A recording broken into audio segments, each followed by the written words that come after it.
तो हम लोग आज भगवत गीता के 9वें अध्याय को शुरू करने जा रहे हैं। पहला श्लोक, मेरे पीछे कोई व्यक्ति माइक में बोलेंगे। भक्त श्री भगवान वाचा, श्री भगवान वाचा, श्रीभगवानुवाच इदं तु ते गुह्यतमम् इदं तु ते गुहितमम् प्रवक्ष्यामि अनसूयवे प्रवक्ष्यामि अनसूयवे ज्ञानं विज्ञान सहितम् ज्ञानं विज्ञानसहितं यज्ञात्वा मोक्षयसे अशुभा यज्ञात्वा मोक्ष्यसे अशुभात्।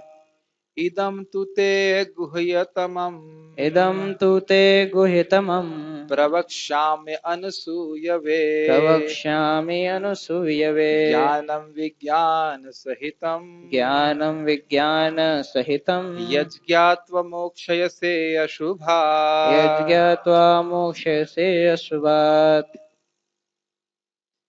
इदम का मतलब हुआ ये, तू मतलब लेकिन, लेकिन ते मतलब तुमको, तुम्हारे लिए, गुह्यतमम मैं तुमको अब ये गुह्यतम गाम कह रहा हूं, प्रवक्ष्यामि कह रहा हूं।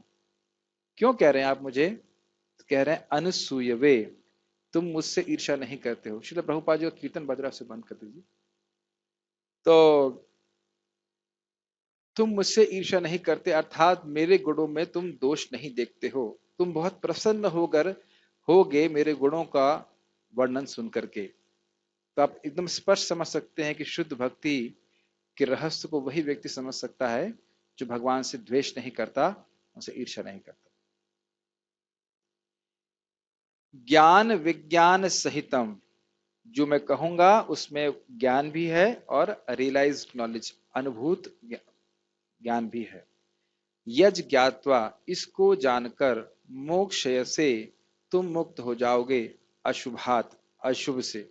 अशुभ का मतलब अज्ञान से नष्ट हो जाओगे, भौतिक जगत से मुक्त हो जाओगे, संसार की धारणा से मुक्त हो जाओगे, भोग की वासनाओं से मुक्त हो जाओगे, शुद्ध हो जाओगे। ठीक। श्री भगवान ने कहा, हे अर्जुन, चूंकि तुम मुझसे कभी ईर्ष्या नहीं करते, इसलिए मैं तुम्हें यह परम गुह्य ज्ञान तथा अनुभूति बतलाऊंगा, जिसे जानकर तुम संसार के सारे क्लेशों से मुक्त हो जाओगे। गीता भूषण टीका। 9वें अध्याय में भगवान अपने परम ऐश्वर्य का वर्णन करते हैं, जो आश्चर्य उत्पन्न करता है। आश्चर्य उत्पन्न करता है, या आप अभी देखेंगे कैसे बहुत सिंपल से कार्य, बहुत साधारण से कार्य अगर भगवान को समर्पित होते हैं तो व्यक्ति शाश्वत काल के लिए भगवान के संग रहने के योग्य बन जाएगा। अभी हमने पारायण के समय सुना था ना, पत्रम पुष्पम इत्यादि, फूल पत्र जल इत्यादि भगवान को समर्पित करने से व्यक्ति भगवान के संग रहने के योग्य बन जाएगा। तो बड़ी आश्चर्यजनक बात, सब बात भगवान बताएंगे। और भक्ति की प्रेरणा देता है, साथ ही वे अपने प्रति समर्पित भक्ति की उत्कृष्टता का भी वर्णन करेंगे। 3 विषय हैं, भगवान अपने ऐश्वर्य के बारे में बताएंगे, और जो आश्चर्य उत्पन्न करता है, और भगवान की महानता को समझ करके व्यक्ति को भक्ति की प्रेरणा देता है कि मुझे भगवान कृष्ण की ही भक्ति करनी है, किसी बाबा की नहीं, किसी देवता की नहीं, किसी की भी नहीं करनी। ये अभी आप देखिएगा, बहुत अद्भुत ये अध्याय है। और जो भगवान के प्रति शुद्ध भक्ति के माध्यम से समर्पित हैं, वो भक्ति कितनी महान है, इसका वर्णन भगवान करेंगे। तो जैसे जैसे हम पढ़ते जाएंगे, आप लोग याद रखने का प्रयास कीजिएगा कि ये 3 विषय इस अध्याय के हैं। जैसे याद था ना कि 8वें अध्याय के क्या विषय थे? किम तद ब्रह्म किम अध्यात्मम किम कर्मा पुरुषोत्तम आदि देवम च किम प्रोक्तम आदि अधियज्ञम। ऐसे करके 3 श्लोक तो भूल रहा हूं, लेकिन ब्रह्म क्या है, ब्रह्म क्या, नहीं नहीं, ब्रह्म पहले 3 वाले पॉइंट, ब्रह्म क्या है, अध्यात्म क्या है, और कर्म क्या है, अधिभूत क्या है, अधियज्ञ क्या है, अधिदेव क्या है, किस प्रकार से अधियज्ञ उसमें रखता है, शरीर में रहता है अधियज्ञ, और मृत्यु के समय हम भगवान को कैसे स्मरण कर सकते हैं। उसी प्रकार से यहाँ क्या विषय रहेंगे, भगवान के ऐश्वर्य का वर्णन, आश्चर्यजनक ऐश्वर्य का वर्णन, और वो क्या करता है, भक्ति की प्रेरणा देता है भगवान के चरणों में, और भगवान की शुद्ध भक्ति की उत्कृष्टता का वर्णन हुआ है। याद रहेगा, याद रहेगा, अभी याद हो रहा है तो आगे याद रहेगा। क्या क्या विषय हैं, भगवान के ऐश्वर्यों का वर्णन आश्चर्यजनक जो भक्ति की प्रेरणा देते हैं, और उनके प्रति समर्पित भक्ति की उत्कृष्टता, सर्वश्रेष्ठ साधन यही है, इसका वर्णन भगवान करें। दो ही विषय है बेसिकली देखा जाए। ठीक, 7वें और 8वें अध्याय में भगवान ने कहा कि उन सर्वेश्वर विज्ञानंद घन, मतलब जिनका स्वरूप विज्ञानमय है, घनीभूत, घनीभूत मतलब इंग्लिश में कहेंगे कंडेंस्ड, घन का अर्थ समझते हैं आप, घन तरल समझते हैं, घन, हाँ क्या, घन मतलब गाढ़ा, हाँ हाँ गाढ़, गाढ़, गाढ़ आनंद और विज्ञानमय भगवान का स्वरूप है। अनंत कल्याण गुण रत्नालय, ये शब्द कई बार आएगा तो समझ लीजिए, अनंत कल्याण गुण रत्न आलय, आलय मतलब घर, रत्न आलय मतलब रत्नों का घर, गुण रत्नालय मतलब गुण रत्नों का घर, कल्याण गुण रत्नालय का मतलब कल्याणमय, जो जीवों का कल्याण करने वाले उन गणों के रत्नों का घर, और अनंत मतलब अनंत कल्याण गुणों से विभूषित भगवान उस उन गुण रूपी रत्नों के घर हैं। और कितने रत्न हैं, अनंत। और कैसे रत्न हैं, जो कल्याण करने वाले। ऐसे भगवान को शुद्ध भक्ति के द्वारा आसानी से प्राप्त किया जा सकता है। तो आपको लगता नहीं है कि ये रहस्यमय है? कभी कभी भक्त समझ भी नहीं पा रहे हैं कि उनको क्या दिया जा रहा है। यह ज्ञान दिया जा रहा है जिसके द्वारा वो भगवान को प्राप्त कर लेंगे। इस जगत में हम थोड़े थोड़े ज्ञान को बहुत मेहनत कर इकट्ठा करते हैं, और हमें क्या प्राप्त होता है, थोड़ा सा धन प्राप्त होता है और जड़मति प्राप्त होती है। दो पुरस्कार हैं। मैं फिर से रिपीट करूंगा, भौतिक विद्या को हम प्राप्त करने के लिए बहुत प्रयास करते हैं, उससे दो फायदे होते हैं। एक, थोड़ा बहुत धन मिल जाता है, और जड़मति प्राप्त हो जाती है। जड़मति, जड़ जिसमें हम केवल अपने को शरीर मानते रहें, और अगर और कठोर बोला जाए तो गधा बन जाए, जिसका सुंदर वर्णन भगवान ने 7वें अध्याय में किया था, राधम। ठीक है, लेकिन भगवत गीता में भगवान से जरा सुन करके हमारे पास सूक्ष्म बुद्धि शास्त्र चक्षु डेवलप होगा, तो आप देखेंगे इसको। इस 9वें अध्याय में, ये आप क्या कर रहे हैं, मुझे समझ में नहीं आता, इसको बंद कीजिए। एक चीज फॉलो कीजिए, एक साथ दो तीन चीजें नहीं देख पाएंगे।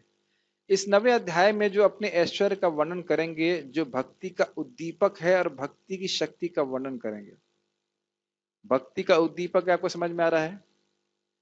उद्दीपक शब्द समझिए, जैसे आपने सुबह देखा था, मैं आरती कर रहा था, कोई पुजारी आरती करता है, एक मैच ऑन लगाता है, और उसके बाद उस अग्नि से दूसरी को प्रज्वलित कर देता है, उसे उद्दीपक कहते हैं। या फिर इस जगत में आप देखेंगे कि कोई वस्तु आप देखते हैं, उसको देख करके या सुन करके आपके कुछ हो जाता है मन में, उसे उद्दीपन कहते हैं। समझ आया? इसको उद्दीपक कहते हैं। तो भगवान के बारे में सुन करके भगवान की भक्ति करने का मन करता है, तो ये भक्ति का उद्दीपक है। ये शुद्ध शब्द सुने हैं कभी, उद्दीपक? समझ में आ रहा है? उद्दीपक, लाइटर, लाइटर समझ में आ रहा है? तो भक्ति का लाइटर है भगवान के ऐश्वर्य गुणों का ऐश्वर्य को सुनना, गुणों को सुनना, और भक्ति की शक्ति का वर्णन करेंगे। ठीक है, भगवान शुद्ध भक्ति का गुणगान 3 श्लोकों में करेंगे। कौन से 3 श्लोक? 20.1, 20.2, 20.3। 9.1, 9.2, 9.3 है ना? आप लोग यहीं पे है ना, इसी रूम में है सब लोग? ठीक। इस श्लोक में ज्ञान शब्द, हाँ ये बहुत सुंदर है, जरा ध्यान पूर्वक सुनिए। इस श्लोक में ज्ञान शब्द साक्षात भक्ति को ही इंगित करता है, यथा भगवान के यश को गाना और अन्य भक्तिमय क्रियाएं, क्योंकि इसी को श्लोक क्रमांक 3 में धर्म या पुण्य कर्म से इंगित किया गया है। पढ़ता रहूंगा, समझ में आ जाएगा। मतलब जो ज्ञान है वो क्या है? भक्ति मार्ग। ये जो पूरा भक्ति मार्ग ही है, इसी को धर्म कहा जाता है, इसी को ज्ञान कहा जाता है। अब क्यों, जरा देखिए। साथ ही कीर्तन आदि भक्ति के कर्म भगवान की चिद शक्ति से प्रकट होते हैं, अर्थात भगवान की वह शक्ति जो आध्यात्मिक ज्ञान को प्रकाशित करती है, और इस कारण से उसे ज्ञान कहा जा सकता है। भगवान की चिद शक्ति के संपर्क में जब तक जीव नहीं आता है तब तक वह भगवान को समझ नहीं सकता है। भगवान को जीव कब तक नहीं समझ सकता है, माइक पे बताइए। सुंदर माधव प्रभु समझाएंगे। हृदय जब तक शुद्ध ना हो। अभी जो बोला था उसको उसके आधार पर उत्तर दीजिए। Yes, Prem Krishna Prabhu. Of कर दी। हाँ, भगवान की चित्त शक्ति के संपर्क में नहीं यस, जब तक भगवान की चित्त शक्ति के संपर्क में नहीं आता है तो वह भगवान को समझ नहीं सकता है। तो हम जो जप कर रहे हैं कि ये ज्ञान है, हाँ या ना? जप करते हैं ये ज्ञान है, क्योंकि भगवान की चित्त शक्ति के संपर्क में आ रहे हैं, इसके द्वारा धीरे धीरे हम भगवान को समझने लग जाएंगे। समझ में आ रही बात? चित्त शक्ति के संपर्क में आ रहे हैं, भगवान के विग्रह के सामने जाते हैं, भक्ति करते हैं, भगवान को प्रणाम करते हैं, इस सभी के द्वारा हम भगवान की चित्त शक्ति के संपर्क में आते हैं। जो भक्ति है, ऐसा लग रहा है कि हम सामान्य क्रिया कर रहे हैं, हम बोल रहे हैं, आप सुन रहे हैं, हरे कृष्णा बोल रहे हैं, ऐसा लग रहा है कि ये भौतिक क्रिया है, लेकिन भौतिक क्रिया नहीं है, ये भगवान की चित्त शक्ति के द्वारा संचालित है। इसका वर्णन एकदम पुष्टिकरण बिल्कुल आगे जाके हो जाएगा, दैवी प्रकृति में आश्रितः। इसलिए आप प्रभाव भी अलग अनुभव करते हैं। समझ में नहीं आए तो भी क्लास के बाद शांति का अनुभव करते हैं, और समझ में आए तो भी भौतिक विद्या के बाद आप अशांति का अनुभव करते हैं। yes? yeah. तो यह ज्ञान यानी कि यह जो भक्ति है, हरे कृष्ण मंत्र जप है, जो कुछ भी भक्ति के अंग हैं, ये भगवान की चिद शक्ति के साथ में के अंतर्गत होते हैं, और इस कारण से वह जीव को भगवान का ज्ञान देते हैं, इसलिए भी इसको ज्ञान कहा जाता है, इसलिए भी भक्ति को ज्ञान कहा जाता है। भक्ति को ज्ञान कहा जाता है, इसका एक कारण क्या बताया गया यहाँ पे? भगवान की चित्त शक्ति के संपर्क में हो रहा है, इस कारण से वह, इसके कारण जीव भगवान को समझ पाएगा, इसलिए इसको ज्ञान कह रहे हैं। समझ में आ रहा है मैं कौन सी भाषा बोल रहा हूँ? हिंदी बोल रहे हैं? इंग्लिश तो नहीं बोल रहे, उर्दू तो नहीं बोल रहा? समझ में आ रहा है? आध्यात्मिक चीजें बहुत धीरे धीरे घुसती हैं हृदय में, इसलिए पूछ लेता हूँ। Yes sir. हो जाएगा, मैं ठीक समझा। मतलब साधारणतः ज्ञान ज्ञान से भगवान को प्राप्त नहीं कर सकते, लेकिन इस उपलक्ष्य में ये जो ज्ञान भगवान के बारे में और भगवान की चित्त शक्ति के संपर्क में आ रही है, इसलिए इस ये ज्ञान जो को भक्ति ज्ञान कहते हैं। है ये भक्ति है, और भक्ति जो जिस ज्ञान की बात भगवान यहाँ कर रहे हैं वो क्या है? ज्ञान, ये भक्ति है, और भक्ति भगवान की चित्त शक्ति का परिणति है। भगवान की चित्त शक्ति के संपर्क में आते हैं जब हम भक्ति करते हैं। जैसे इस समय हम ज्ञान इकट्ठा नहीं कर रहे हैं, हम भक्ति कर रहे हैं। भगवत गीता की चर्चा भगवान को प्रसन्न करने वाली क्रिया है, भक्ति है, ये तो समझते हैं। इससे भगवान प्रसन्न होते हैं, भगवान की चित्त शक्ति के हम संपर्क में आते हैं, और फिर भगवान की कृपा से हम समझ पाते हैं भगवान को।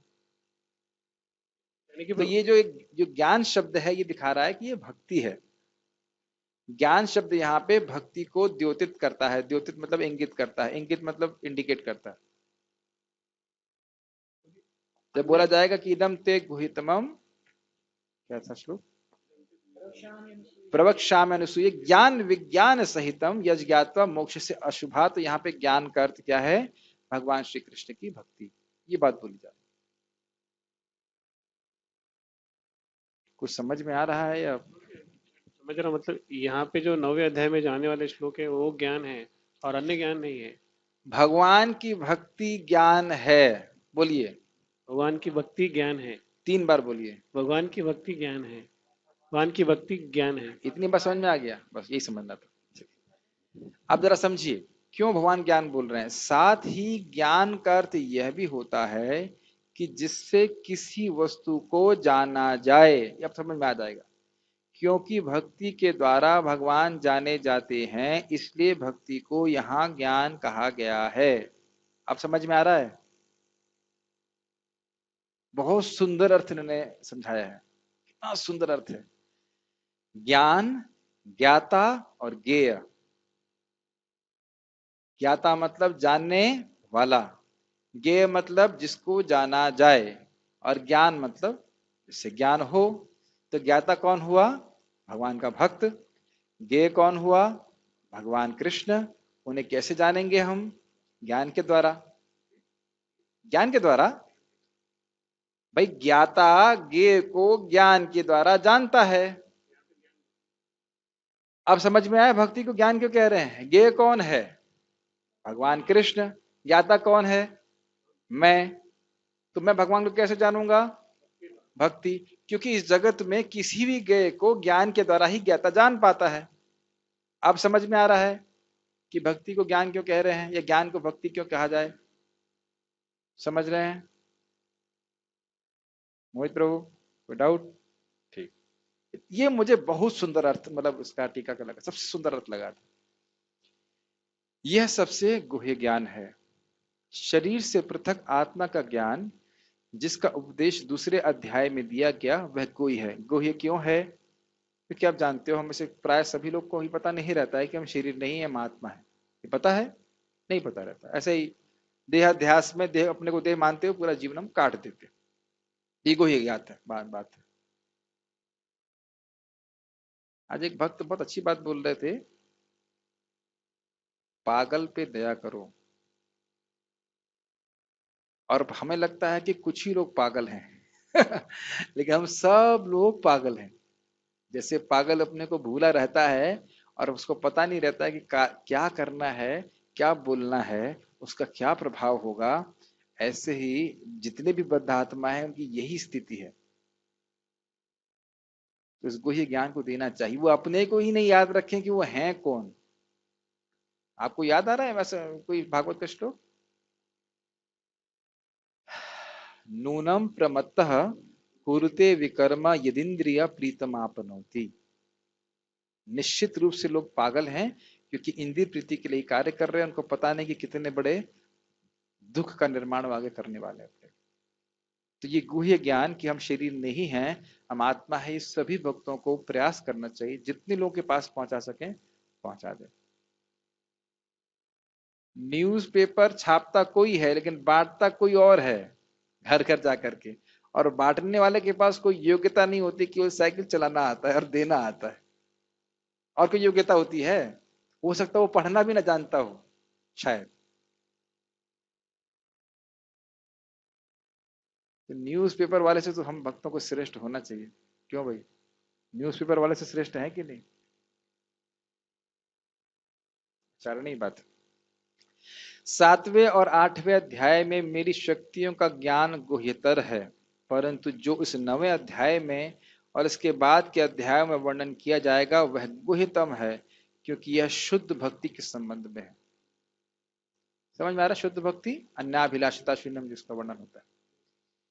मैं इस शुद्धा भक्ति और इसके अंतिम फल मेरे साक्षात्कार के विषय में तुमसे कहूंगा। तो विज्ञान क्या है? भगवान का अनुभव करना। विद्यते हृदय ग्रंथि छिद्यन्ते सर्व संशया श्रियन्ते चास्य कर्माणि मुक्त एवात्मन ईश्वरे। भगवान की कथा को सुनना। आज प्रभु जी बता रहे थे भगवान के भक्तों की सेवा। थोड़ा उसको मैं और क्लियर करना चाहता हूं, और ये बात यह है कि भक्तों की सेवा का को सेवन के अर्थ में लीजिए। जैसे हम दवा का सेवन करते हैं कि नहीं? करते हैं कि नहीं दवा का सेवन? दवा का सेवन करते हैं, तो दवा का सेवन का अर्थ ये नहीं है कि उसको मालिश करना, उसको ग्रहण करना। ऐसे ही भक्तों की सेवा का सबसे दो पहलू हैं, एक है प्रसंग और दूसरा है परिचर्या। समझ में आ रहा है?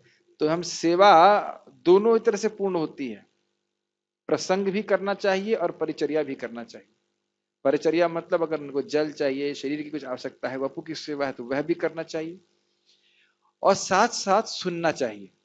जब तक हम सुन नहीं रहे हैं भक्तों के संग में, भक्तों का सेवन नहीं कर रहे हैं। सेवन समझ में आ रहा है? जैसे दवा का सेवन करते हैं, ऐसे भक्तों का सेवन करते हैं। जैसे आप देखिए, प्रहलाद महाराज ने नारद जी की क्या सेवा करी थी जब माँ के गर्भ में थे? सुने थे।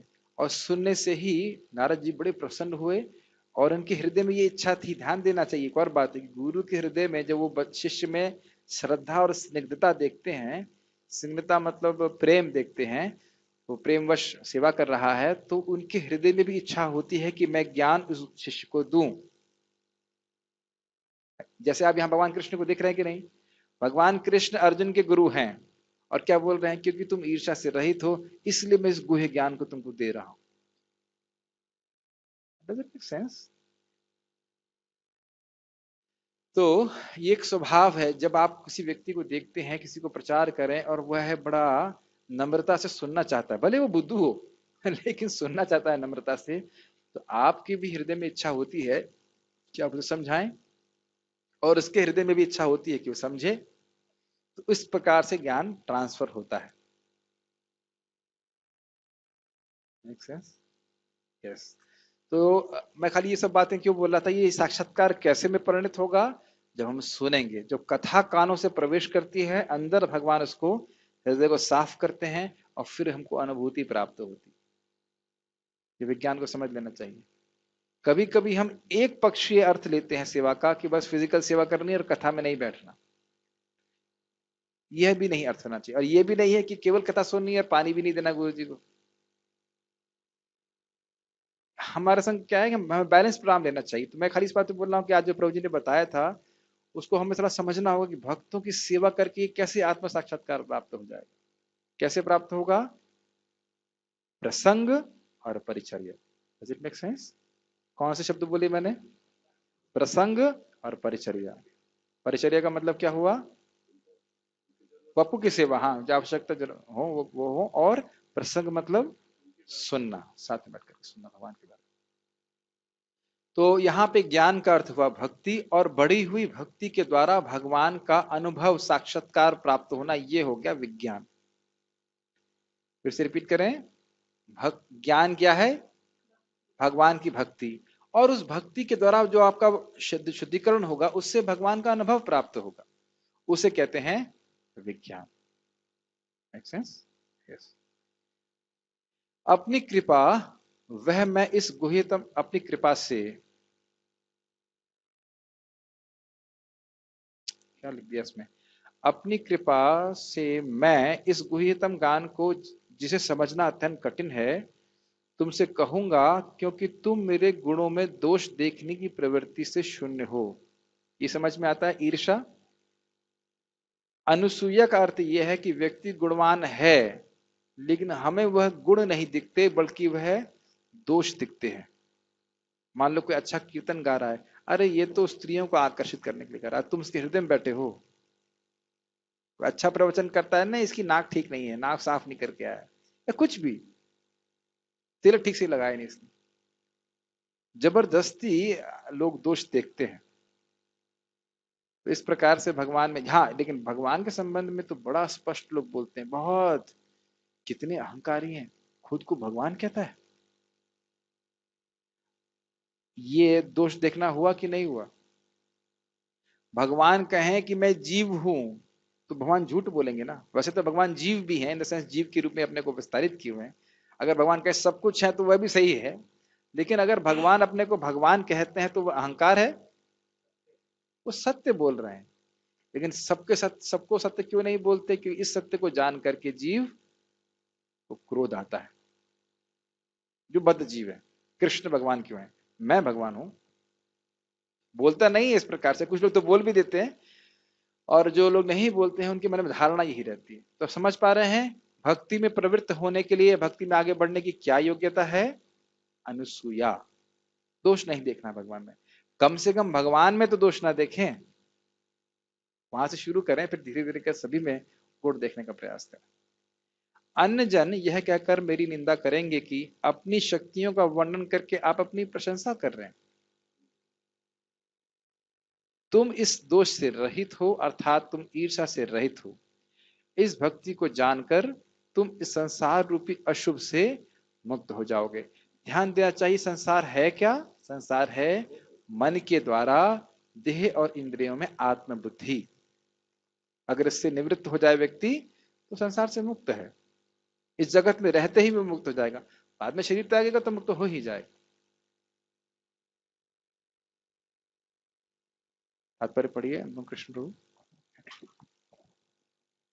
मैं इसलिए बोल रहा था कि देखिए भगवान की भक्ति करने से अपने आप ही आपको विज्ञान प्राप्त होगा, लेकिन एक बहुत जरूरी बात है कि हम ये सीखें कि भक्ति करनी कैसे है। और ये एक बार में समझ में नहीं आता है, चेतना क्लियर नहीं रहती है, तो बार बार सुनते हैं तब समझ में आता है कि भक्ति क्यों, कैसे, किस लिए, कब करनी है। कब तो खैर हमेशा करनी है, लेकिन किस प्रकार से करनी है, इसीलिए सुनना बहुत जरूरी है, तब ठीक प्रकार के शास्त्र के बातें समझ में आएंगी। उदाहरण के लिए जैसे एक भक्त ने सांभर बनाया, अब दूसरे भक्त ने भी सांभर बनाया लेकिन उसमें मिर्ची डाल दी। फिर दूसरे भक्त ने बोला, जो टीचर भक्त थे, उन्होंने कहा प्रभु जी या माता जी जो भी है, आपको उसमें मिर्ची नहीं डालनी चाहिए थी। तो उन्होंने कहा नहीं, मिर्ची तो हम सब में डालते हैं। नहीं नहीं, इसमें अदरक और अन्य मसाले रहते हैं, इसलिए मिर्ची डालने की आवश्यकता नहीं है। आप समझ में मैं क्या बोल रहा हूँ? जब हम ठीक से, फिर जब दोबारा उसको ठीक से सुना गया और फिर से बनाया गया, तो सांभर का वही टेस्ट आया। आप कहीं ये एकादशी में सब बातें क्यों कर रहे हैं? कहने का अर्थ है जब हम ठीक से सुनते नहीं है तो हम कोई भी कार्य ठीक से नहीं कर पाएंगे। अपनी स्वभाव के अनुसार व्यक्ति कार्य करेगा, लेकिन जब हम ठीक से सुनते हैं तब हम ठीक से भक्ति कर पाते हैं। ठीक से भक्ति करते हैं तो वही टेस्ट मिलेगा जो ओरिजिनल गुरुजी ने बताया है। आपके संग होता है कि नहीं? जब आप किसी को मृदंग सिखाओ, वो ध्यान से सुने नहीं, तो ती की जगह ता बजाएगा, ता की जगह ना बजाएगा। हमारे तुमने कुछ ट्यूटोरियल बनाए हैं, उसमें मेरे लोग मेरी ही गलती निकालते हैं।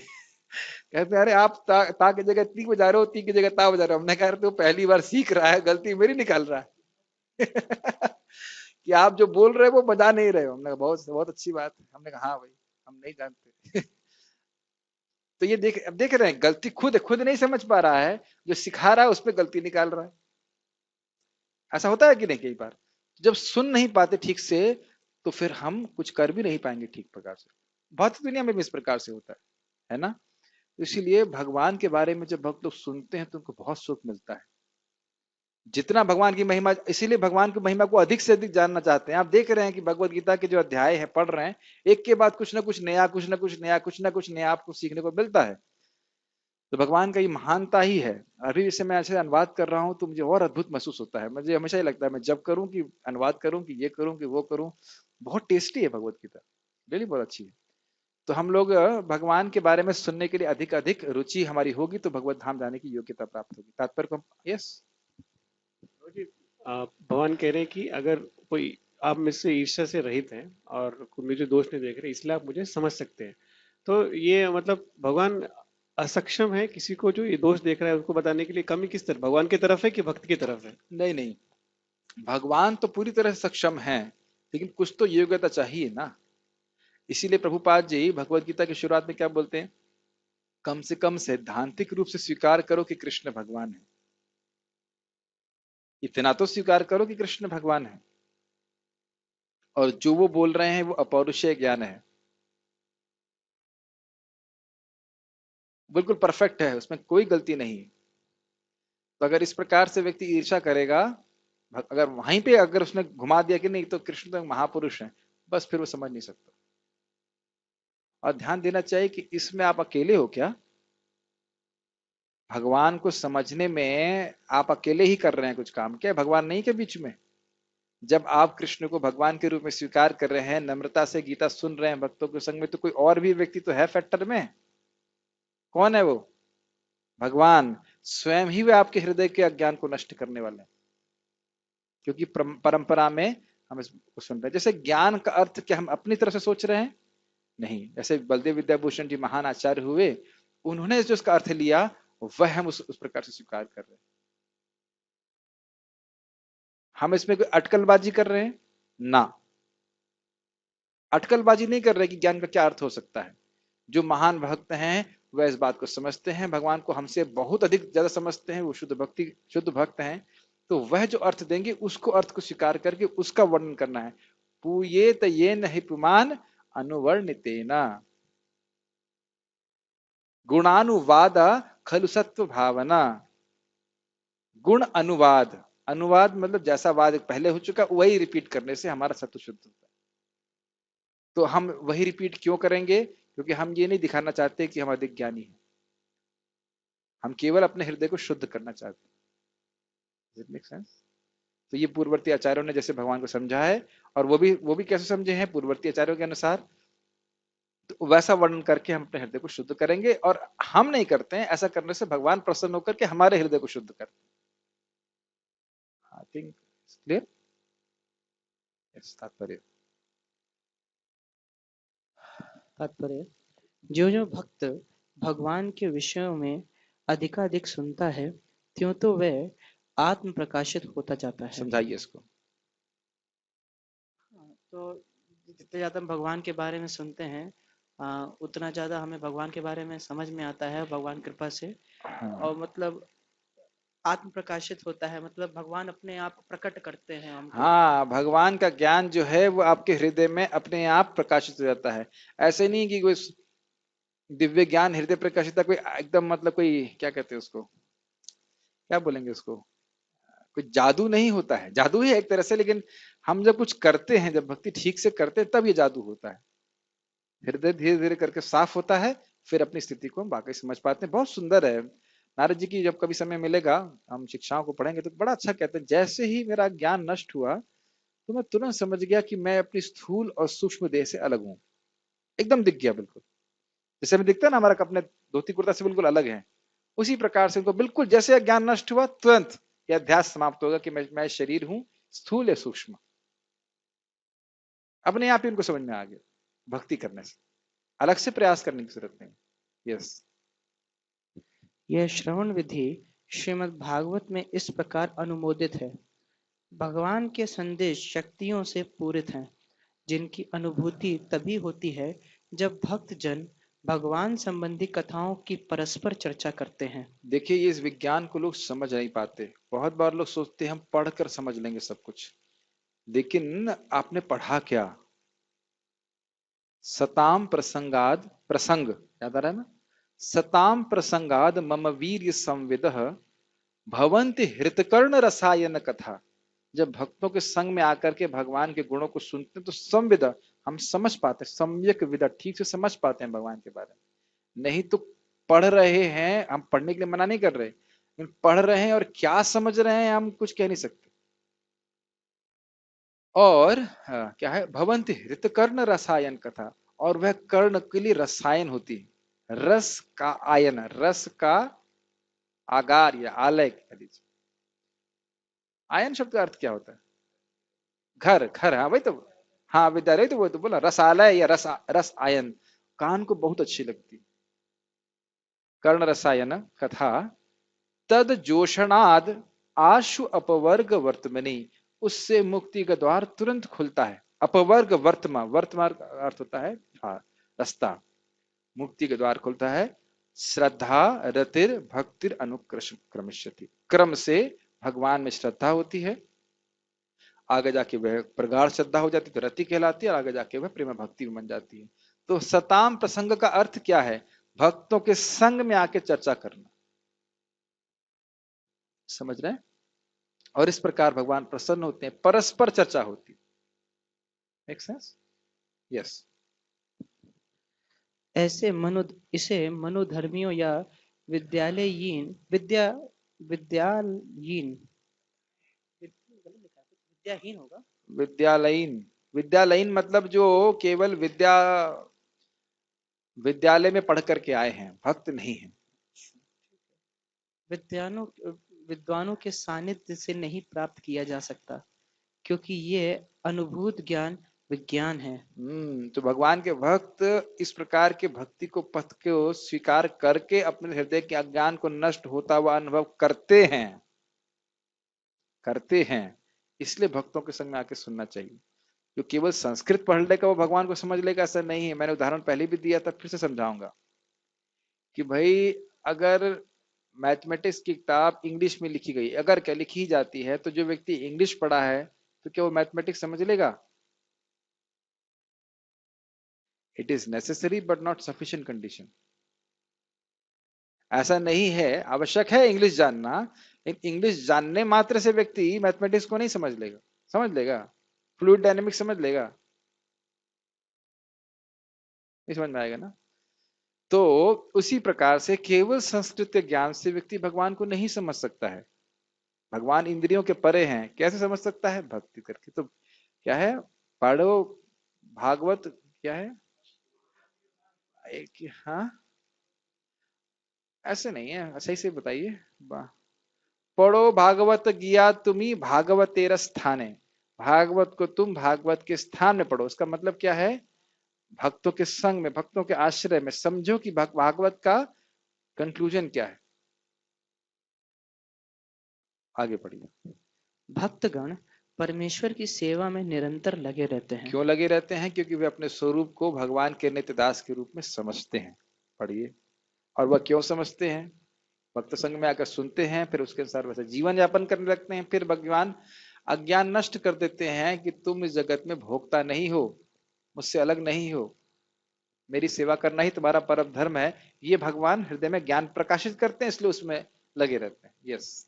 भगवान उस जीव विशेष की मानसिकता तथा निष्ठा से अवगत रहते हैं जो कृष्ण भावना भावित होता है, और उसे ही वे भक्तों के सानिध्य में कृष्ण विद्या को समझने की बुद्धि प्रदान करते हैं। एकदम स्पष्ट है ना? जब हम भगवान को समझना चाहते हैं तो भगवान के भक्तों का संग भगवान देते हैं, और फिर उसके द्वारा फिर हम भगवान को समझ पाते हैं। अब आप समझ पा रहे हो कि जब ये संग दिया जाए और उसको ठुकराए कोई, तो भगवान को क्या कहना चाहता है? क्या कहना चाहता है बताएंगे माइक पे? भगवान ने भक्तों का संग जिसको दिया, जिसके भगवान के बारे में वो सुन सके, और उस संग को वो ठुकराए, तो क्या कहना चाहता है? जो भगवान ने उसको तोहफा दिया उसको स्वीकार नहीं है। हाँ, हाँ, आप मेरा प्रश्न समझिए। भगवान ने तोहफा दिया, कि तोहफा समझ रहे हैं? तोहफा समझते हैं? टॉफू नहीं, तोहफा। तोहफा, उपहार। ये उपहार दिया भक्तों का संग, जिसमें हम भगवान के बारे में सुन सकते हैं, और उसमें कोई सुनने ना आए। भागा। अर्थ ये है कि उसको बिलीव नहीं है, विश्वास नहीं उसका है। अर्थ ये है कि वो भगवान को जानना ही नहीं चाहता है, भगवान को प्राप्त करना ही नहीं चाहता। हवाई जहाज में आप लोग जो हवाई जहाज में ट्रैवल किए, सब कुछ हो गया, क्लियर हो गया है, हवाई जहाज का दरवाजा खुला है, अब उसमें कोई घुसे नहीं तो क्या किया जाएगा? तो ये हमारा दुर्भाग्य है कि व्यक्ति को कथा इत्यादि में रुचि नहीं होती है, भगवान के बारे में सुनना नहीं चाहता है, क्योंकि सबसे महत्वपूर्ण है। अरे भाई उसका नाम भी मत लो, हम उसके बारे में सुनना भी नहीं चाहते। बोलते हैं कि नहीं, जिसको हम पसंद नहीं करते, नहीं उसका तो कुछ तो नहीं, उसका नाम भी मत लीजिए, हम कुछ सुनना नहीं चाहते। नहीं उसने ये कि नहीं, हम कुछ नहीं सुनना चाहते। क्या होता है? किस व्यक्ति संग होता है? जिसको हम पसंद नहीं करते। जिसको हम पसंद नहीं करते उसी के बारे में तो हम सुनना नहीं चाहते। तो आप कल्पना नहीं कर सकते हो कि जो भगवान के बारे में सुनता नहीं है वो कैसे सोचता है, और वह ये नहीं सोच पाएगा कि जो भगवान के बारे में नियमित रूप से सुनता है, भक्ति करता है, वो कैसे सोचता है। एकदम विपरीत दिशा में पूरी सोच देते हैं, बिल्कुल विपरीत दिशा में। तो इसलिए भगवान स्वयं ही बुद्धि देते हैं भक्त को कि समझ सके। ठीक है। यस। कृष्ण की चर्चा अत्यंत शक्तिशाली है, और यदि सौभाग्यवश किसी को ऐसी संगति प्राप्त हो जाए और वह इस ज्ञान को आत्मसात करे, तो वह आत्म साक्षात्कार की दिशा में अवश्य प्रगति करेगा। ओके, एक एक लाइन को समझिए। भगवान संकर्षण, मैंने उदाहरण दिया था, वह अग्नि प्रकट करते हैं, लेकिन उससे हमारी भौतिक इच्छाएं नहीं गायब होती। कृष्ण की चर्चा अत्यंत शक्तिशाली क्यों है? मैं नहीं समझाऊंगा, आप बताओ। सोचो मैंने ये सब बातें क्यों बोली अभी। समझ में आ रहा है? माइक दीजिए, माइक दीजिए प्रभु जी को। समझ में आ रहा है? नहीं आ रहा? यस। भगवान का यश अत्यंत शक्तिशाली क्यों है? यश प्रभु, क्योंकि जब संकल्प भगवान नीचे से वो जलाते हैं तो क्या जलाते हैं? लाइटर?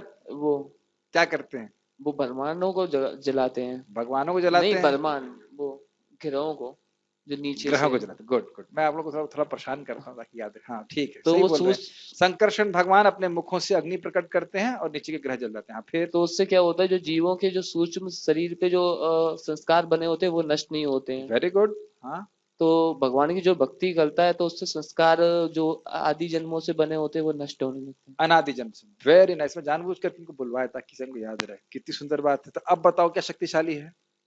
संकर्षण भगवान के मुख की निकलने वाली अग्नि या कृष्ण कथा? कृष्ण का। अब समझ में आया कृष्ण की चर्चा के अत्यंत शक्तिशाली क्यों है। देखने में कुछ लगता नहीं, हीट लग रही है कुछ आपको यहाँ पे? कोई हीट नहीं लग रही है।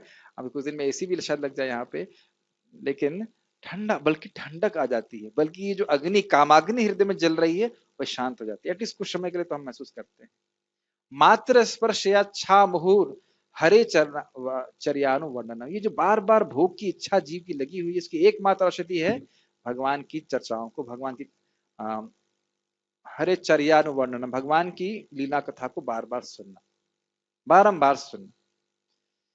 समझ में आया चर्चा अत्यंत शक्तिशाली क्यों है। सौभाग्यवश किसी को प्राप्त हो जाए, यह क्यों बोल रहे हैं सौभाग्यवश? आप ही का सौभाग्य क्यों है, बाकी लोगों का सौभाग्य क्यों नहीं है? इस पर शास्त्री जी कुछ कहना चाहते हैं।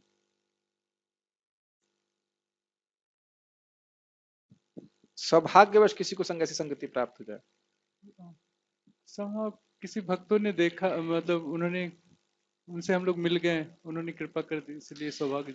हाँ, भक्त लोग अपनी ही कृपा से उद्धार करते हैं जीवों का।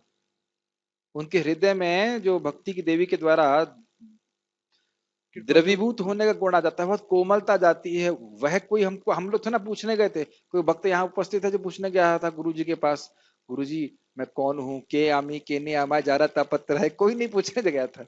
सब भक्त लोग स्वयं ही आकर कृपा करते हैं, प्रसाद खिलाते हैं, कथा सुनाते हैं, हमको सहन करते हैं, और फिर हम धीरे धीरे करके भक्ति समझ पाते हैं। ठीक है, अब ये हुआ क्यों? ये भगवान की व्यवस्था से हुआ। अब उसमें बहुत बड़ा विषय हो जाएगा कैसे होता है, लेकिन ये है कि हजारों करोड़ों अरबों जन्मों से इस जगत में घूमते घूमते कुछ सुकृति जनित, कुछ सुकृति इकट्ठी होती है, तो भगवान प्रेरणा देते हैं, जाओ वहां भक्त लोग क्लास दे रहे हैं। जैसे मैं अपने जीवन में देखता हूं कि पर्सनालिटी डेवलपमेंट का एडवर्टाइजमेट लगा हुआ था, मैंने देखा भी नहीं था उस दिन, जो भी है, मतलब लौट रहा था और हॉस्टल के बाहर में अच्छा जो वो लगा रहता है ना, नो नोटिस, मैंने कहा ऐसे बहुत लोग आते हैं। बाद में किसी व्यक्ति ने बोल दिया उसको भी जरूर सुकृत मिलेगा, अरे भाई अटेंडेंस लगेगी, जाना ही है। मैंने कहा अच्छा अच्छा चलो चले जाते हैं। और वहां गए देखा तो ये आत्मा के बारे में उन्होंने बताया। तो ये भाग्य है ना उस व्यक्ति, पता नहीं मुझे याद भी नहीं किसने बोला था, लेकिन किसी ने जरूर बोला था कि अटेंडेंस कंपलसरी है, और नहीं बोलते तो मैं ना नहीं वहां पे जाता, और शायद नहीं भक्ति में आता या बाद में आता, जो भी होता। तो भगवान ही परमात्मा के रूप में प्रेरणा करते हैं, व्यवस्था करते हैं कि तुम जाओ फिर से भक्ति करो। तो इस जीवन में कोई भक्ति का हमें ज्ञान नहीं था। इससे मुझे बहुत विश्वास होता है कि भक्ति करते रहना चाहिए, जम की। भक्ति के अलावा कुछ है नहीं, भक्ति करते रहना चाहिए। अगले जन्म में अगर मान लो कोई भगवत धाम नहीं गया, भगवान व्यवस्था बना के फिर भक्ति करवाएंगे। इसको में बहुत सारे डिवोटीज हैं गृहस्थ, समझ रहे हैं, मतलब अगर जन्म लेना पड़ेगा तो गृहस्थ परिवार में जन्म ले सकते हैं, भक्त के परिवार में जन्म ले लेंगे, कोई दिक्कत नहीं, सारे ब्रह्मचारी नहीं है, ठीक है ना। तो इस प्रकार से अगर ऐसा, और आप बचपन से ही भक्ति करोगे, आप सोचो इस समय आप भक्ति कर रहे हो, और अंत तक आगे जो 40-50 साल हैं, या चलो 30 साल हैं, 30 साल जब किया, भागवत पढ़ा, गीता पढ़ा, क्या हो जाओगे आप? ठीक है, अच्छा। तो अब इस ज्ञान को आत्मसात करने का मतलब क्या है? आत्मसात का मतलब है डाइजेस्ट करना, सुना जो उसको अपने जीवन में धारण करना। तो अगर इस प्रकार से करे तो वह निश्चित रूप से प्रगति करेगा। जैसे हम क्या सीख रहे हैं आज के श्लोक से, कि भगवान की जो बारे में चर्चा है, भगवत चर्चा, उसको कभी नहीं छोड़ना। जब भी भगवान के बारे में सुनने का मौका मिले, हमको मानव जीवन में सुनना है। सबसे इंपॉर्टेंट इंद्रिय दी है कान की 2, ठीक, यस। कृष्ण अर्जुन को अपनी अलौकिक सेवा में उच्च से उच्चतर स्तर तक उत्साहित करने के उद्देश्य से इस नवे अध्याय में उसे परम गुह्य बातें बताते हैं, जिन्हें इसके पूर्व उन्होंने अन्य किसी से प्रकट नहीं किया था। भगवद गीता का प्रथम अध्याय शेष ग्रंथ की भूमिका जैसा है। द्वितीय तथा तृतीय अध्याय में जिस आध्यात्मिक ज्ञान का वर्णन हुआ है वह गुह्य कहा गया है। गुह्य मतलब जीव आत्मा से अलग, सॉरी जीव शरीर से अलग है, लेकिन जीव भगवान के संबंध में क्या है ये थोड़ा क्लियर नहीं हुआ। यस। 7वें और 8वें अध्याय में जिन विषयों की विवेचना हुई है वे भक्ति से संबंधित हैं और कृष्ण भावनामृत पर प्रकाश डालने के कारण गुह्यतर कहे गए हैं। जैसे कि भगवान ने बताया कि मेरा भक्त मेरे पास आता है फिर भगवान ने 8वें अध्याय में बताया आखिरी में कि वेदेषु यज्ञेषु तपस्सु चैव, जितने भी वेद पढ़ने से, यज्ञ करने से, तपस्या करने से, पढ़े थे ना कल, उस सब फायदा आपको भक्ति करने से मिलता है। तो व्यक्ति को उत्साह ही ना कि हम बाकी कुछ क्यों करें, भगवान की भक्ति करेंगे। Make sense? इसे सुन करके क्या होता है, अरे वेद क्या पढ़ेंगे करके, यज्ञ क्या करेंगे, तपस्या क्या करेंगे, भगवान की भक्ति करनी है बस। एक छोटा सा श्लोक है संबंध में, 4 5 6 क्या, 4 5 6 जो है, हाँ ये अच्छा प्रश्न है कि वो 4 5 6 क्या कर रहे हैं। तो देखिए आप जानते हो, आपने पढ़ा था कर्मयोग के बारे में पढ़ा था, कर्मयोग, फिर उसके बाद ज्ञान योग, और ज्ञान योग के बाद अष्टांग योग, और फिर अंत तो गत्वा भक्ति योग। एक चीज आप में से शायद किसी को याद नहीं होगी, जब हम कर्मयोग का वर्णन कर रहे थे तो कर्मयोग की महिमा सुनकर के एक भक्त बड़े प्रसन्न हो रहे थे। अभी वो नहीं आ रहे हैं प्रवचन में लॉकडाउन की वजह से। तब मैंने देखा कर्मियों की महिमा सुनकर उनको बड़ा अच्छा लगता, हम कर्म योग करेंगे। हमने कहा अरे भाई ये कर्मयोग करना नहीं है, आपको भक्ति योग करना है। ये तो एक वर्णन है कि भाई जो भक्ति में सीधे संलग्न नहीं हो सकता है वह कर्मयोग करे। लेकिन मैं देख रहा था वो बड़े प्रसन्न हो रहे थे, तो महिमा सुन करके हाँ कर्मयोग बहुत अच्छा है, कर्मयोग करेंगे, कर्मयोग करेंगे। ठीक है, जो भक्ति नहीं कर सकता है, फिर वह भक्ति में श्रद्धा नहीं है उसको, तो बहुत अगर कार्य करने की प्रवृत्ति है तो कर्मयोग कर सकता है। कुछ लोग नहीं बैठ के भागवत गीता में बैठ के प्रवचन नहीं कर सकते, बैठ भी नहीं सकते कुछ लोग, देखा आपने कुछ लोगों को। कुछ लोग इतनी देर बैठ नहीं सकते 1 घंटा, उनको इतने मतलब एजिटेटेड रहेंगे, कुछ यहाँ जाएंगे, कुछ ये करना है, कुछ वो करना है। तो कर्म मार्ग में उनकी बड़ी प्रवृत्ति है इस प्रकार से, जप नहीं कर सकते। तो ऐसे तो जब कोई भी कर सकता है, लेकिन कुछ लोग नहीं कर सकते। इसका वर्णन भी आप 12वें अध्याय में देखेंगे आगे। लेकिन भक्ति योग के बराबर कोई भी नहीं है, ठीक है। किंतु तो समझ में आ रहा है बात क्यों, मतलब भगवान ने बातें बताई, लेकिन और गुह्य ज्ञान शुद्ध भक्ति के वर्णन और स्पष्ट रूप से इस अध्याय में करेंगे। यस, किंतु 9वें अध्याय में तो अनन्य शुद्ध भक्ति का ही वर्णन हुआ है। फलस्वरूप ये परम गुह्य कहलाता हाँ, है। और इस शुद्ध भक्ति के द्वारा भगवान से अपने जो हमारे 4 रसों में संबंध हो सकता है, दास साक्य, वात्सल्य और माधुर्य, यह जागृत हो सकते हैं। यस, जिसे कृष्ण का यह परम गुह्य ज्ञान प्राप्त है वह दिव्य पुरुष है। अतः इस संसार में रहते हुए भी उसे भौतिक क्लेश नहीं सताते।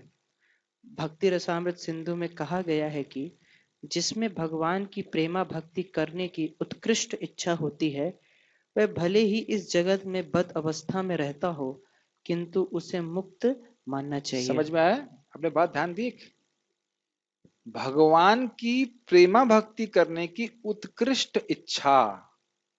एक लाइन प्रभुपाद की कितनी सुंदर है। उत्कृष्ट मतलब समझते हैं सर्वश्रेष्ठ, कि मुझे कृष्ण के प्रेमा भक्ति प्राप्त करनी है। मैं इसलिए भजन कर रहा हूं ताकि मेरा जो साध्य है भगवान के चरणों में प्रेम, वह मुझे प्राप्त हो जाए।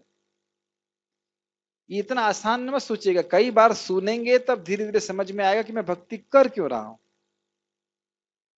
It can be for any of the reasons in the world existing. दुनिया में कोई भी कारण से हम भक्ति कर सकते हैं, दुखों से निवृत्ति, बहुत टेंशन होती है उससे मुक्त हो जाए। लेकिन एकदम क्लियर हो जाता है बार बार सुनकर के, शुद्ध भक्ति मतलब कृष्ण का होके, कृष्ण के लिए, कृष्ण का भजन करना, भगवान के चरणों में प्रेम प्राप्त करने के लिए मैं साधना कर रहा हूं। इसीलिए तभी सब बातें आ जाती हैं कि मैं ध्यान पूर्वक क्यों करूं। नहीं तो जयति जयति नामानंद रूपम मुरारे, विरमित निज धर्मा ध्यान पूजा दियत्नम, कथमपि सकृदातम मुक्तिदम प्राणिनाम यत्, परममृतमेकम जीवनम भूषणम में। तो कैसे भी उच्चारण करोगे मुक्ति हो जाएगी। लेकिन अगर भगवत प्रेम चाहिए, ये हो जाए कि जीवन ही बन जाए नाम, यत्न आग्रह बिना प्रेम नहीं हो। यत्न करना पड़ता है, आग्रह होना है। आग्रह मतलब समझते हैं, जिद, चाहिए चाहिए चाहिए चाहिए चाहिए, छोड़ूंगा नहीं, चाहिए चाहिए चाहिए चाहिए। मुझे जैसे आप लोग कंपटीशन की तैयारी करते हैं ना, तो क्या होता है, हो जाए ठीक, नहीं हो जाए तो भी ठीक, ऐसे ऐसे तैयारी करते हैं ना। ऐसे तो करते हो आप, कृष्णा लिटिल कृष्णा, हो जाए ठीक, आधा आधा घंटा पढ़ लेंगे, हो जाएगा ठीक, नहीं तो हम न सोचती न कांसती है कि नहीं। ऐसा तो नहीं करते, चाहिए चाहिए चाहिए चाहिए, आग्रह होता है और इसलिए यत्न करते हैं। तो इसी प्रकार से कि भगवान की प्रेम भक्ति प्राप्त करने के लिए हम प्रयास करें, जितना भी हमारे पास शक्ति है उस ऐसे प्रयास करें, तभी भगवान की प्रेम भक्ति प्राप्त होती है। तो ये उत्कृष्ट इच्छा कैसे प्राप्त होती है? भगवत भक्तों के संग, जिनकी इस प्रकार की इच्छा है, उस प्रकार के तभी हमारे हृदय में इच्छा आएगी, अरे ये भी वहां जा पहुंच रहे हैं, हाँ, हमको भी वो चाहिए, हमको भी चाहिए, ये भी उसके लिए लालायित है, हम भी लालायित रहे इसके लिए। कुछ कह रहे थे आप? तो यहाँ पे भौतिक क्लेश किसको इंगित करता है? कुछ सुनाई नहीं पड़ती है आपकी हिंदी। भौतिक क्लेश किसको इंगित करता है? भौतिक क्लेश 3 ताप, आदि भौतिक, आध्यात्मिक, आदि दैविक। इसी प्रकार भगवत गीता के 10वें अध्याय में हम देखेंगे कि जो भी इस प्रकार लगा रहता है वह मुक्त पुरुष हाँ, है। मैं थोड़ा श्लोक कोट किया, इहा यस्य हरेर्दास्य कर्मणा मनसा गिरा निखिलासु अपि अवस्थासु जीवन मुक्त स उच्यते। कई बार हम रिपीट कर चुके हैं, कर्म से, वचन से, मन से जो व्यक्ति भगवान की सेवा करना चाहता है वह किसी भी अवस्था में हो वह मुक्त कहलाता है। इस प्रथम श्लोक का विशिष्ट महत्व है। इदम ज्ञानम, यह ज्ञान शब्द शुद्ध भक्ति के द्योतक हैं। द्योतक मतलब इंगित करते हैं, तो हमने इस पर विचार कर लिया, इसलिए मैं इसको समझाऊंगा नहीं। हाँ, जो 9 प्रकार की होती है: श्रवण, कीर्तन, स्मरण, पाद सेवन, अर्चन, वंदन, दास्य, साख्य तथा आत्मसमर्पण। इस सबको आप प्रहलाद महाराज की उक्ति से आप पढ़ लें, आप लोग के लिए होमवर्क है, जो नहीं जानते हैं इसको वह आप पढ़ सकते हैं। श्रीमद् भागवतम में प्रहलाद महाराज बताते हैं 7वें स्कंद में। भक्ति के इन 9 तत्वों का अभ्यास करने से मनुष्य आध्यात्मिक चेतना अथवा कृष्ण भावनामृत तक उठ पाता है। इस प्रकार जब मनुष्य का हृदय भौतिक कल्मश से शुद्ध हो जाता है तो वह कृष्ण विद्या को समझ सकता है। तो जब भी कोई प्रश्न आए कि प्रभु जी हम कैसे समझें भगवान का नाम भगवान से अभिन्न है, तो क्या उत्तर होगा? प्रभु कृष्ण प्रभु, भक्ति करते रहो, समझ में आ जाएगा। समझ में आ जाएगा। मतलब कैसे समझ में आ जाएगा? हृदय शुद्ध होगा तो आपको ये बात समझ में आ जाएगी। अभी हम डुअलिटी में हैं, द्वैतता में है, यहाँ ये इसमें अंतर दिख रहा है, लेकिन भगवान का नाम भगवान ही है।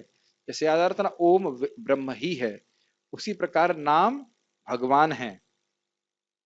ये अपने आप समझ में आएगा, नाम उच्चारण करते रहे और शुद्ध भक्ति के पथ पर हैं। यस, कुछ कह रहे थे आप? ठीक। केवल यह जान लेना कि जीव भौतिक नहीं है पर्याप्त नहीं है होता। यह तो आत्मानुभूति का शुभारंभ हो सकता है, किंतु उस मनुष्य को शरीर के कार्यों तथा उस भक्त के आध्यात्मिक कार्यों के अंतर को समझना होगा, जो यह जानता है कि वह शरीर नहीं है। नहीं, अर्थात हम भगवान के दास हैं, ये आत्मा का स्वरूप है, तो भगवान की सेवा करना ये आत्मा की क्रियाएं हैं। और जब आत्मा आत्मा की क्रियाओं में लगता है तो वह समझ पाता है कि वह आत्मा है, और जब वह शरीर की क्रियाओं में लगता है तो वही समझता रहेगा कि वह शरीर है। समझ गए? यस। 7वें अध्याय में भगवान की ऐश्वर्यमयी शक्ति उनकी एक सेकंड, विभिन्न मैं एक चीज बोलना भूल गया। तो भाई यह जान लिया कि तुम आत्मा हो, तो फिर करूं क्या मैं? आत्मा के कार्य, तो आत्मा के कार्यों का वर्णन इतना स्पष्ट नहीं हुआ है 9वें अध्याय को छोड़ करके। एकदम स्पष्ट वर्णन होगा, सतनाम कीर्तन तमाम इत्यादि, आगे चलो हम चर्चा करेंगे। आत्मा के जो स्पष्ट आत्मा के कार्य हैं उनका स्पष्ट वर्णन 9वें अध्याय में हुआ है। इस कारण से ये गुह्यतम ज्ञान है, जिसके द्वारा स्वतः ही आत्मा का स्वरूप प्रकाशित हो जाएगा। समझ में आया? कोई विरोध? जैसे 8वें 7वें अध्याय में भी भक्ति का तो उल्लेख हुआ है कि भक्ति अनन्य का हुआ भक्ति। वर्णन, लेकिन एकदम स्पष्ट रूप से नहीं हो रहा कि करना क्या है। भगवान के 7वें 8वें अध्याय में बताया वो कि अनन्य भक्ति कर रहे हैं, लेकिन हाँ। अनन्य भक्ति में करना क्या है?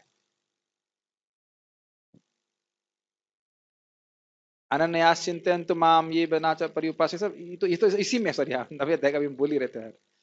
तो यहाँ पे बड़ा स्पष्ट वर्णन होगा, मेरा कीर्तन करते हैं, मुझे प्रणाम करते हैं, मन मना भव मद भक्तु मदयाजी माम नमस्कुरु, बड़ा स्पष्ट रूप से बताया जाएगा कि आत्मा की वह शुद्ध भक्ति की क्रियाएं क्या है जिसके द्वारा मुझे जान सकते। पत्रम पुष्पम फलम तोयम, एकदम स्पष्ट शुद्ध भक्ति के विभिन्न अंगों को क्या करना है, इस सब का वर्णन बताएंगे, कर रहे हैं। अध्याय में तो तक शुणु आता है ना, सुनने के, भगवान के बारे में सुनना चाहिए। तत्शुणु 1 और 2, तत्शुणु में ये थोड़ा कहा जा रहा है कि नहीं बताया गया है, लेकिन यहाँ बता रहे हैं कि एकदम खुल करके स्पष्ट वर्णन किया गया क्या करना है, ये बात।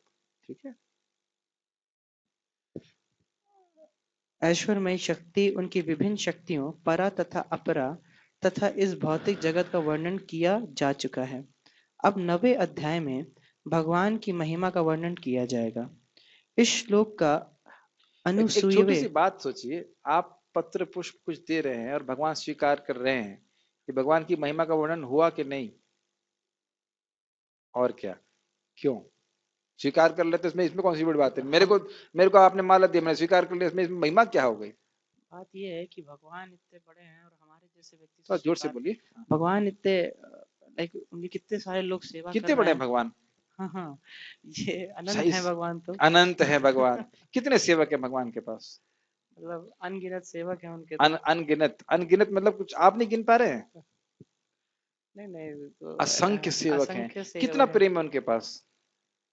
मतलब वही मतलब असंख्य प्रेम है, असंख्य प्रेम, असीमित प्रेम है। हमारे पास कितना प्रेम है? कुछ भी नहीं, कुछ भी नहीं है, फिर भी स्वीकार करते हैं। फिर भी ये कृपा है। ये कृपा है। अनंत सेवक हैं, अनगिनत सेवक हैं, राधा रानी भोग लगा रही हैं, हम क्या हैं? फिर भी स्वीकार करते हैं, क्योंकि दीन वत्सल है, कृपण, वो कृपणों पे भी वत्सल है। हम तो ये सोच रहे हैं, देखिए ईमानदारी से ये भोग लगाऊंगा और मैं खाऊंगा, ईमानदारी की बात करिए। हम तो ऐसे हैं, हम तो ये नहीं सोच रहे कि हम 2-4 पूड़ी खिलाएं और भगवान मान लो 4 पूड़ी खा दे, आधा पूड़ी वापस दे, दोबारा भोग ही नहीं लगाएंगे। आप लगाएंगे? आप अरे बड़ा लगाने वाले हैं। जिस दिन कस के भूख लगी हो और वही सब खा जाए भगवान, तो और दोबारा उसको पूरा ना करें भगवान, तो खा के पूरा कर देते हैं, तो हम लगाएंगे भी नहीं भोग। महाराज बता रहे थे इस तरह से, अरे तुमने कभी देखा है भगवान को खाते हुए? महाराज कहते हैं भगवान खाते हैं, लेकिन पूरा ऐसे कर देते, जानते हैं अगर मैं खा लूंगा, कम कर दिया तो देगा नहीं दोबारा ये। तो हम लोग अपने स्वीकार करना चाहिए, फिर भी भगवान स्वीकार करते हैं ताकि हमारा कल्याण। कुछ कह रहे थे शास्त्री जी? ठीक है, अच्छा ठीक है, ठीक है, कह रहे थे, ठीक है। हाँ, इस श्लोक का अनुसूयवे शब्द भी अत्यंत महत्वपूर्ण है। कई बार हम लोग बोलते हैं ना, अरे साहब इतने बड़े आदमी हुए फिर भी हमारे घर में आके बैठे, हमसे बातचीत किया। बोलते हैं कि नहीं बोलती? पता नहीं, मैं बात कभी मुंह से आई नहीं है, आता रही है। बोलते हैं कि नहीं बोलते? साहब इतने बड़े आदमी हैं लेकिन फिर भी हमारे घर पे आए, छोटे से घर में आए और हमारी मतलब हमसे बातचीत करी, सेवा स्वीकार किया। भगवान की महिमा है कि नहीं?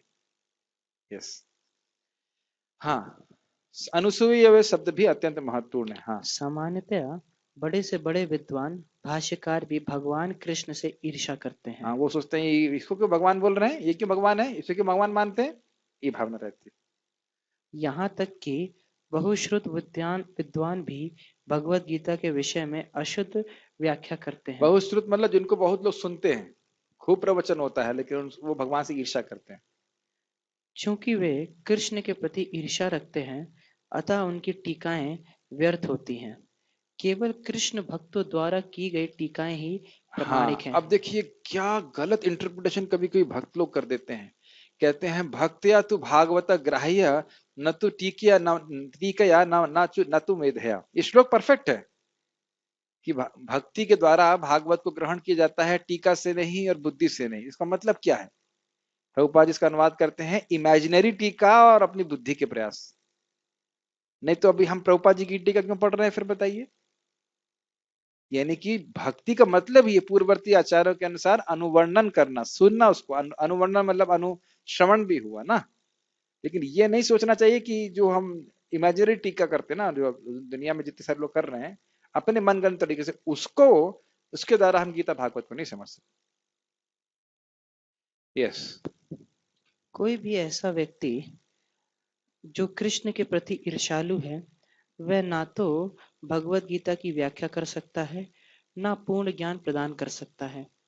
जो व्यक्ति कृष्ण को जाने बिना उनके चरित्र की आलोचना करता है, वह मूर्ख है। हाँ, जैसे भगवान की रासलीलाओं की लोग आलोचना करते हैं, जबकि वो समझ नहीं पा रहे हैं कि कृष्ण का भजन करने वाला काम से मुक्त हो जाता है, तो कृष्ण कितने मुक्त होंगे क्या समझ नहीं सकते हैं।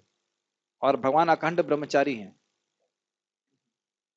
यस, विदाउट, हाँ, गोपाल तो अपनी उपनिषद में लिखा हुआ है। यस, अतः ऐसी टीकाओं से सावधान रहना चाहिए। सावधान मतलब कान से स्पर्श ही नहीं होने देना चाहिए, सुनना ही नहीं चाहिए। मुझे हंसी आती है महाराज के जो प्रवचन बोलते हैं। एक महाराज के पास कोई आदमी किताब देने के लिए गया, कृष्ण की आत्मकथा, और व्यक्ति वो कृष्ण खुद ही बन गया, अपने मन से जो मन में आ रहा है भगवान कृष्ण के बारे में लिख रहा है। तो महाराज बोले हम तो पढ़ना नहीं चाहते, एक पेज पढ़ा और मैं फेंक दी किताब, नहीं सुनना हमको। इसी एक बार मेरा बड़ा अच्छा रोचक अनुभव है, भरतपुर में मैं गया था। भरतपुर ने, अलवर में हम किताब वितरण कर रहे हैं। और एक व्यक्ति आया, उसको मैंने कृष्णा पुस्तक दिखाई और उसने बड़ी अच्छी बात बोली मुझे। वो कहा इसमें यह तो नहीं लिखा है ना कि कृष्ण निराकार है। हमने कहा नहीं नहीं, इसमें ऐसा बिल्कुल नहीं लिखा है, इसमें लिखा है कृष्ण भगवान है। वो बड़ा खुश हुआ और पुस्तक लिख गया। तो इस तरह की बातें बहुत फैलाने वाले लोग हैं कि कृष्ण निराकार से आए हैं ऐसे करके, और भक्त लोग बड़े दुखी हो जाते हैं सब बातों को सुनकर। ऐसी आलोचना को सुनना भी नहीं चाहिए। यस, जो व्यक्ति ये समझते हैं कि कृष्ण भगवान हैं और शुद्ध तथा दिव्य पुरुष हैं, उनके लिए अध्याय लाभप्रद होंगे। हाँ, जैसे मैं मान लीजिए कोई प्रवचन में बैठूं और बोलूं कि भाई आप क्या जानता है, ये तो जो बोल रहा है सब बकवास ही बोल रहा है, तो फिर हम कभी कुछ सुन ही नहीं पाएंगे। हम कुछ सुन ही नहीं रहे हैं, कुछ भी नहीं समझ पाएंगे। तो इसीलिए आज हमने इसमें क्या सीखा, ज्ञान का अर्थ है भक्ति, विज्ञान है भक्ति करके हृदय शुद्ध होगा तो भगवान का अनुभव प्राप्त होगा। और इसके लिए, इस ज्ञान को धारण करने के लिए आवश्यक है कि सब लोग 500-500 रुपए गीता क्लास के लिए जमा करवाएं। ऐसा था क्या? अनुसूय वे, भगवान से ईर्ष्या न करें। और ये गुहितम ज्ञान क्यों है? क्योंकि ये आत्मा के संबंध को भगवान के बारे में बता रहा है। आत्मा की वह क्रिया जो भगवान को समर्पित करनी होती है शुद्ध भक्ति के द्वारा, और इसके द्वारा भगवान की धाम की प्राप्ति होती है, भगवत प्रेम की प्राप्ति होती है। कोई प्रश्न है तो हम ले सकते हैं। Any questions? Stop here. Shrimad Bhagavad Gita की जय। श्रील प्रभुपाद की जय।